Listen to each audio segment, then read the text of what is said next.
Yeah, I just want to echo that. I know at the UBS Global Media Conference, they were saying that TV, in terms of the younger audience, TV is dead. So what's really happening, and we referred to this at our last breakfast on reinventing interactive TV, the broadband is converging with the big screen TVs are being seen by the younger generation as just a big monitor.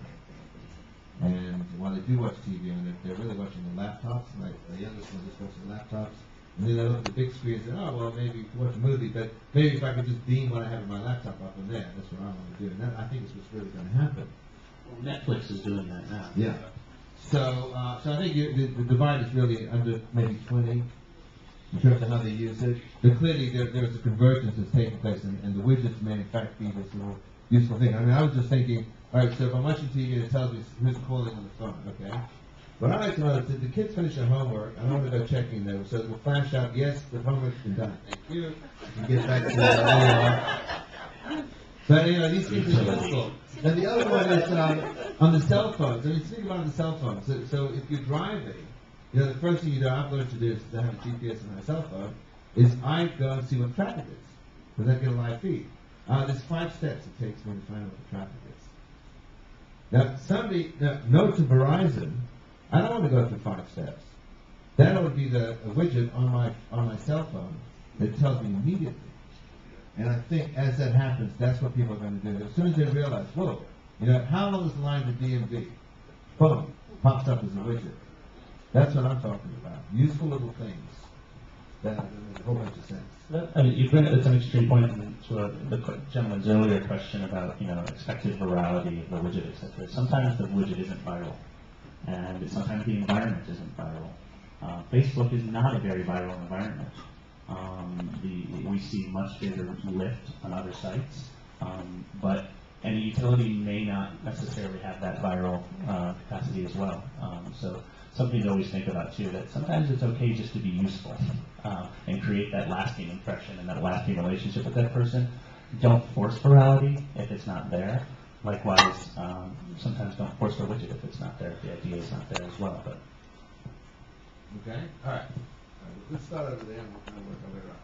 It seems like there's a lot of similarities between what Netvibes and Clearspring are doing in terms of distribution and enabling the widgets together. Can you explain or talk a little bit about why I might use one or the other or both? It seems like they also work together. Okay, you're going to have to share that microphone. Yeah, I think there's two different businesses at the high level. So Clearspring is building a network, an ad network through the widget.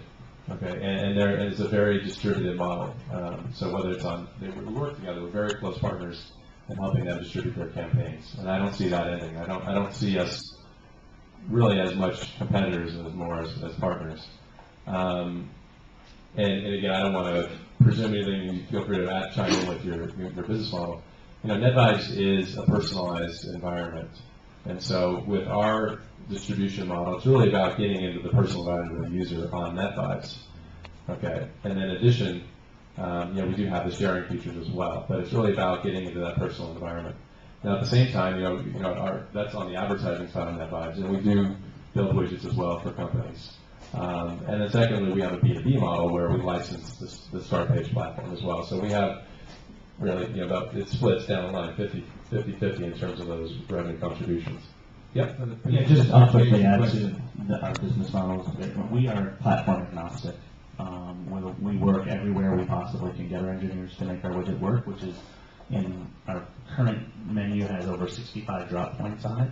So we do work with, we work with both companies here. We work with a lot of companies. But we're also in the business of not only distributing widgets, but also helping our content partners monetize their widgets. So whether that's through doing pre-roll on NBC video, as you go out to watch your Office widget, or you go to your SNL widget to see the latest sketch, or whether that's through custom skinning events like I showed you before, or whether that's through straightforward ad execution. One way or the other, we're looking at ways that we can take our partners' widgets, or in some cases their content if they haven't widgetized it, when we have the right partnership, and push that out there into a some sort of a licensing environment where someone comes in and wants to build a pollen widget for a drug company, for example.